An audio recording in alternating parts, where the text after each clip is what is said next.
Rukmini masih menangis haru di hadapan kekasih hatinya. Krishna mengusap air mata Rukmini dan menggelengkan kepalanya, tanda melarang Rukmini untuk menangis.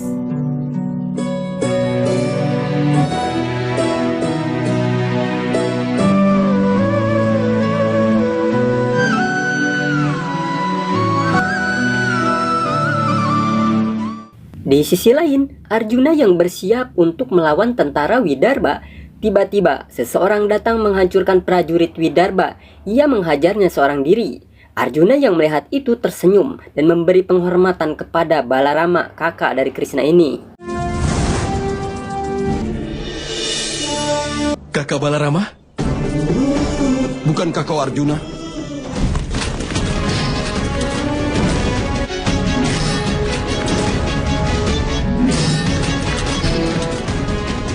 Tidak lama, Krishna melintas membawa putri Rukmini. Pangeran Rukmi yang melihatnya lantas mengejarnya. Arjuna segera menarik panahnya untuk menghentikan pengajaran Pangeran Rukmi, namun dilarang oleh Balarama. Jangan hentikan Rukmi. Biarkan dia menyadari takdirnya.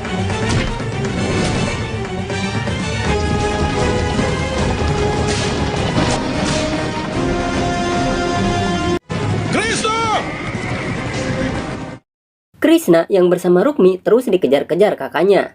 Ketika mendengar kata-kata Rukmi mengatakan kata-kata pedas, Krishna segera menghentikan keretanya dan berdiri menatap Rukmi dengan marah. Rukmini, kau telah menghina kakakmu sendiri demi laki-laki itu. Tapi dia tidak akan selalu ada bersamamu. Kalian berdua akan terpisahkan.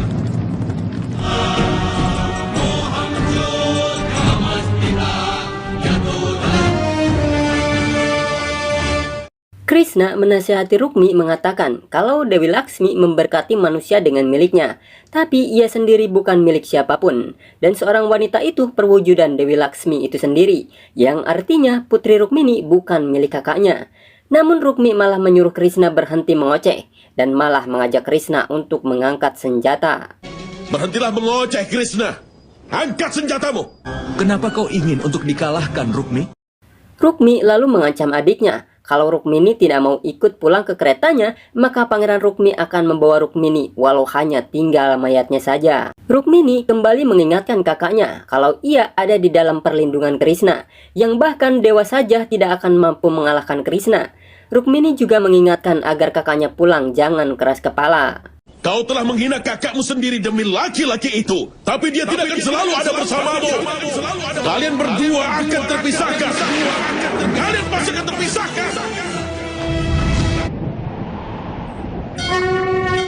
Mendengar itu, Krishna tidak kuasa menahan amarahnya, lalu mengeluarkan cakra sudarsananya, hingga langit menjadi gelap mengeluarkan petir, menunjukkan betapa dahsyatnya senjata milik Krishna ini.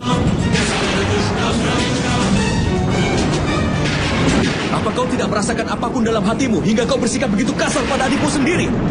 Aku harus membunuhmu atas tindakanmu yang sudah keterlaluan padanya.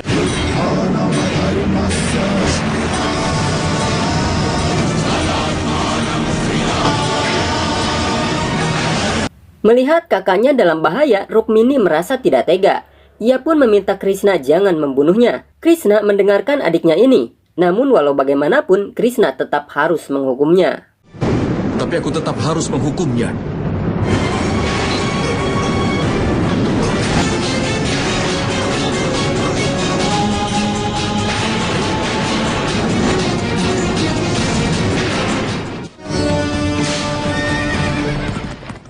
Krishna dan Rukmini kembali melanjutkan perjalanannya, sedangkan Pangeran Rukmi telah mendapat hukumannya, yaitu kepalanya digunduli senjata cakra sudarsana Krishna. Apa rencanamu selanjutnya? Rencana? Di daerah Saurashtra ada sebuah kota bernama Madawapura, di mana di sana aku dan Rukmini akan melaksanakan pernikahan kami. Krishna pun menjelaskan tujuan dan pokok-pokok untuk mengubah dan menegakkan kembali kebenaran di daerah Arya. Setelah itu kebenaran akan kembali berdiri di negeri ini, dan seluruh daerah Arya akan dipenuhi dengan kebahagiaan. Dan akankah pernikahanmu bisa membantu semua itu, Madawa? Kalau bukan tujuanku, maka tujuanmu lah yang harus berhasil, teman. Tapi kau harus bisa siap untuk semua itu. Beberapa hari berlalu setelah penobatan Yudhistira menjadi pangeran mahkota, rakyat Hastinapura bersuka cita dengan keberkahan yang menghampiri mereka. Rakyat menjadi makmur dan subur. Para prajurit juga bangga dengan keamanan yang dibuat oleh adik-adik Yudhistira. Ini semua karena Pangeran Mahkota Yudhistira. Kau memang benar. Di istana terlihat para Kurawa sudah terlihat berdamai dengan Yudhistira. Guru Gripa yang melihatnya merasa tenang dengan perubahan yang tunjukkan Duryodhana. Namun Widora tetap merasa curiga jikalau Sangkuni masih ada di antara mereka.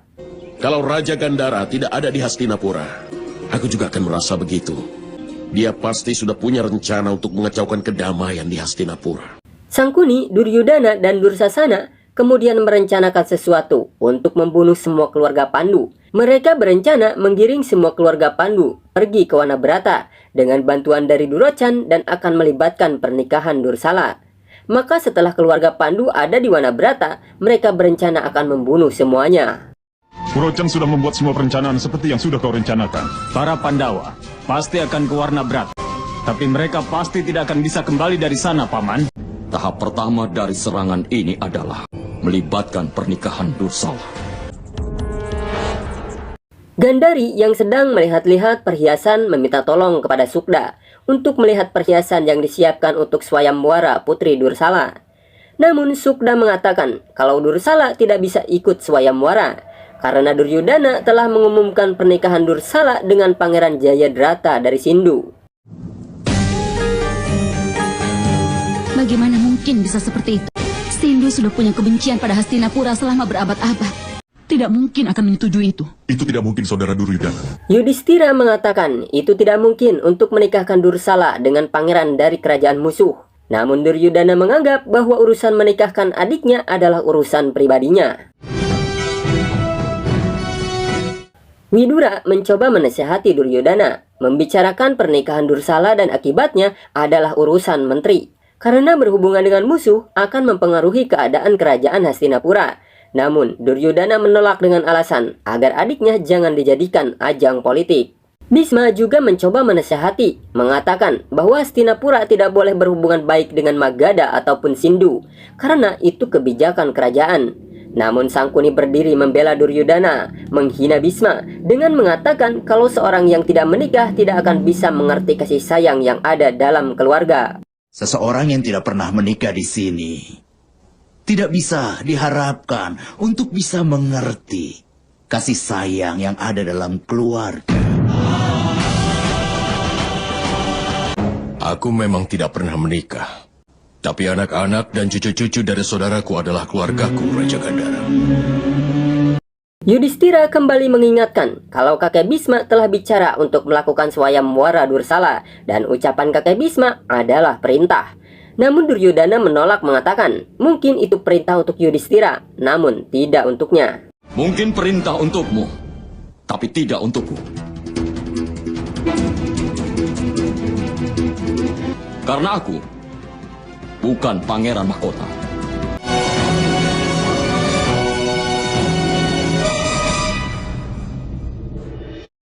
Di malam harinya, Bhisma yang tidak bisa tidur terus melihat ke arah bendera Hastinapura. Saat Yudhistira datang, Bhisma menceritakan kisah Dewi Parwati dan Dewa Siwa. Dan kini keadaannya sama dengan Hastinapura yang sedang mengalami gejolak pertikaian. Pada saat itu, seluruh makhluk hidup dalam kegelapan. Sekarang kita ada di dalam keadaan yang sama. Tuh. Hanya ada satu jalan keluar untuk keadaan ini.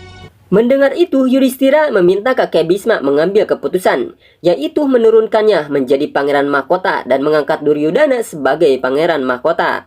Kalau tidak, Duryodhana akan terus mendekati raja-raja dari musuh Hastinapura dan berteman dengan mereka untuk menciptakan permusuhan. Oke, apa kau takut pada masalah seperti itu, Yudhistira?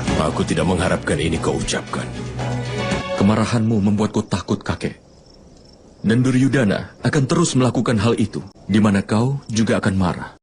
Bhisma menjelaskan bahwa dirinya telah berjanji kepada ayahnya. Sebelum ia mendapatkan raja yang benar dan pemberani untuk Hastinapura, Bhisma akan terus melanjutkan pencariannya. Dan kalau sampai Yudhistira sampai turun tahta, lalu menobatkan Duryodhana sekalipun sebagai gantinya, itu artinya kegagalan akan janjinya. Selama kau sendiri masih hidup, kau tidak akan bisa mengabaikan Hastinapura.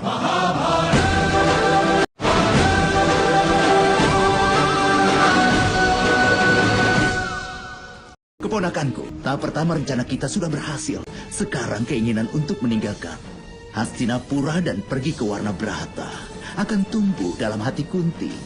Purochan sudah pergi, menemui Kunti, merajut keinginan dalam dirinya untuk pergi dengannya. Durochan menemui Kunti, mengundang dengan tipu muslihatnya agar Kunti dan anak-anaknya mau untuk pergi ke Warna Brata, tempat di mana dahulu Pandu tinggal, dan Durochan telah membuatkan tempat tinggal di sana.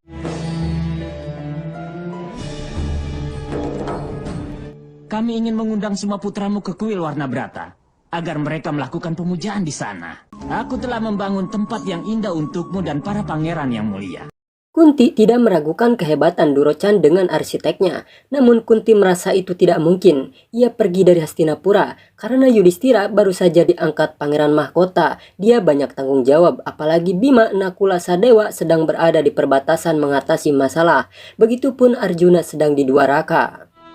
Putramu ini telah membuat keputusan, Ibu. Kami semua pasti akan pindah ke Warna Brata Purochan.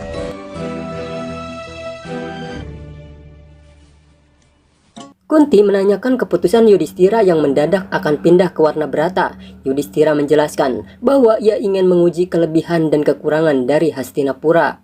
Aku ingin menguji kebaikan dan kekurangan Hastinapura, tapi aku harus pergi dulu sebentar. Barulah aku akan tahu bedanya.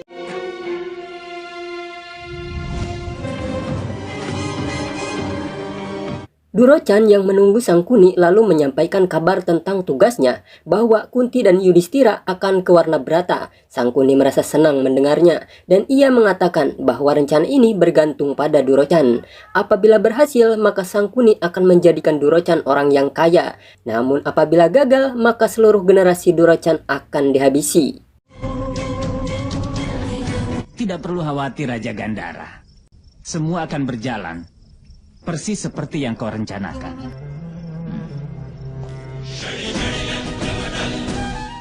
Widura meminta Yudhistira untuk mempertimbangkan lagi pergi ke Warna Brata dan bertanya apakah itu dilakukan untuk menghindar dari tindakan yang tidak menyenangkan dari Duryodhana? Tidak, Paman. Mengaduk air itu tidak akan bisa menjernihkannya. Kalau dibiarkan dulu, tanah itu akan mengendap sendiri nanti. Pikirkanlah baik-baik. Widura memberi saran untuk memikirkannya lagi karena adanya keganjilan. Mengapa masyarakat Warna Brata baru kali ini memiliki pikiran untuk melakukan pemujaan untuk Raja Pandu, sedangkan setelah sekian lama tidak ada pemujaan? Kalau kami memang menghadapi masalah di Warna Brata, aku dan adik-adikku pasti akan bisa mengatasinya.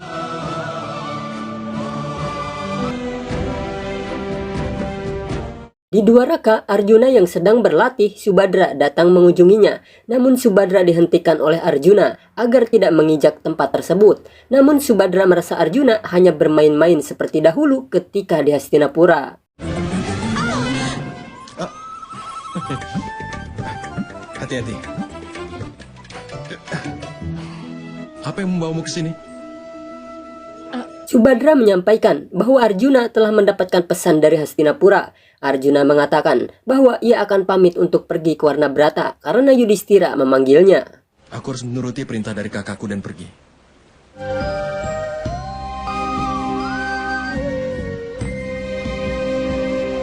Duryodhana, Sangkuni, Dursasana sedang bersiap untuk memulai rencananya. Raja Anggakarna juga ada bersama mereka. Sangkuni membicarakan kalau Yudhistira akan melakukan acara Surya Yajna. Mendengar itu, karena yang tidak tahu apa maksudnya merasa bingung. Maka Duryodhana memperlihatkan sebuah miniatur istana yang telah dibuat Durochan di Warna Brata. Dia melakukan sebuah yub Raja Suyayatna, Raja Angga. Maksudmu?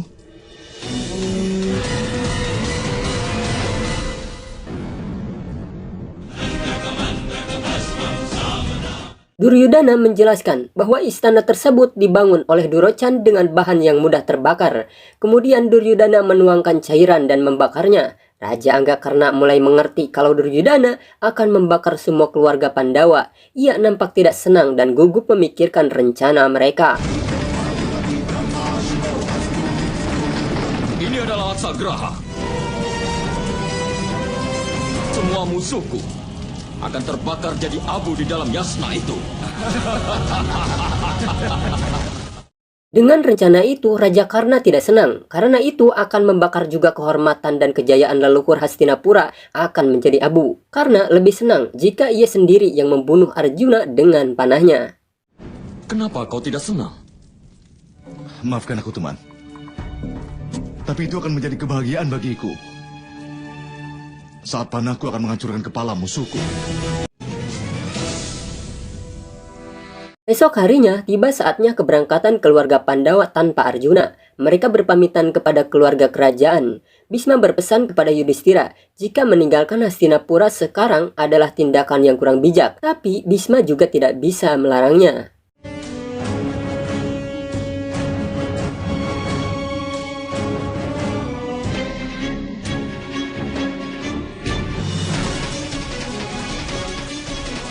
Ketika Kunti berpamitan kepada Karna, Karna yang sudah tahu rencana Duryodhana akan membakar ibu Kunti yang dianggapnya seperti ibunya sendiri, ia sangat bersedih.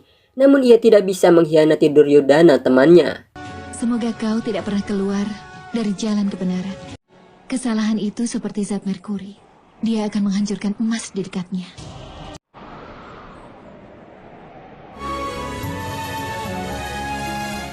Widura yang melihat Raja Anggakarna bersedih meneteskan air mata saat melepas kepergian ibu Kunti, merasa ada yang aneh dengan sikap Karna. Widura merasa curiga, sebenarnya ada apa dengan Karna?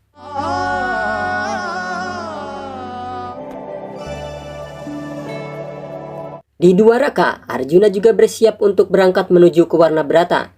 Krishna berpesan, kalau Arjuna menemukan sungai Tripena, Arjuna diminta berendam di sungai itu, sembari memikirkan kisah Dewi Saraswati yang menghilang di sana. Karena Arjuna tidak tahu kisah Dewi Saraswati, Krishna berbagi cerita tentang Dewi Saraswati. Krishna juga menyarankan, ketika dalam pertempuran jika Arjuna mengingat kisah Dewi Saraswati, Arjuna akan mendapat keberuntungan. Baiklah.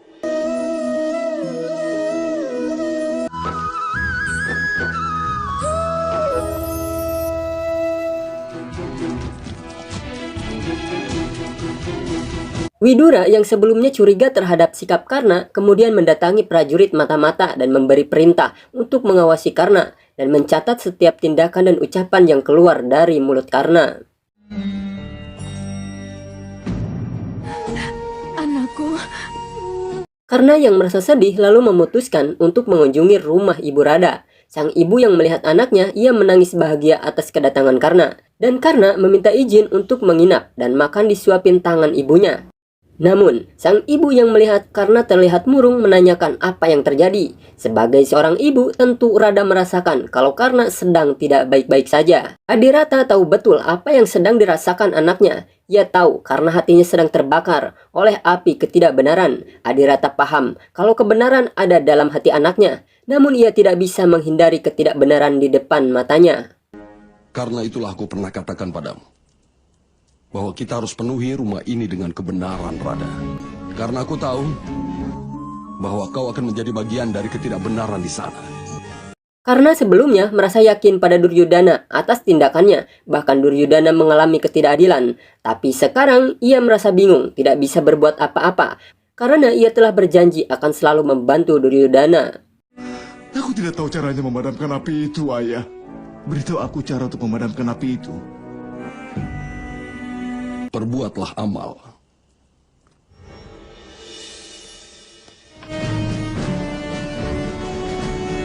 Keluarga Pandawa telah sampai di Warnabrata langsung disambut oleh Durochan. Namun Yudhistira merasa ada yang aneh. Kenapa tempatnya berada di luar Warnabrata? Namun rasa penasaran itu tidak terlalu dipikirkan setelah melihat istana Durochan yang indah dengan lampu dari cahaya bulan.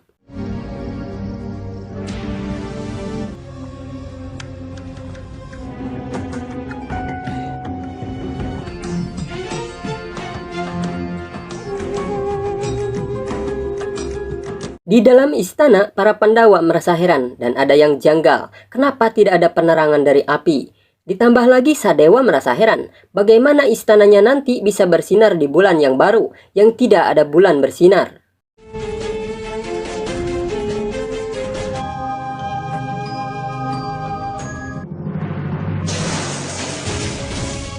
Ketika Pandawa melanjutkan untuk menyisir istana, tanpa sengaja Durochan menjatuhkan lampunya dan api itu membakar lantai dengan sangat mudahnya. Di sisi lain, Kunti yang kembali untuk menemui Durochan dan mendapati Durochan baru saja memadamkan apinya.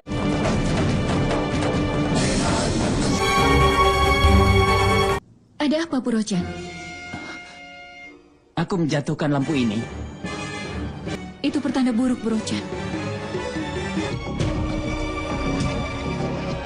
Utusan mata-mata Widura segera melapor mengatakan semua yang diucapkan oleh Karna hari ini. Dan Karna terlihat sedang menderita, tidak mendapat kebahagiaan. Namun Widura tidak paham apa yang dimaksud ucapan dari Karna. Musuh Duryodhana sudah pasti para Pandawa. Tapi kenapa raja dari Angga itu membandingkan mereka dengan tiang-tiang di kuil? Widura dengan keras terus mencari jawaban perkataan itu. Setelah cukup lama, ia tersadar kalau Duryodhana berencana akan membunuh Ibu Ratu Kunti, ibu dari Pandawa. Duryodhana pasti punya rencana untuk membunuh kakak ipar dan anak-anaknya di Warna Berata.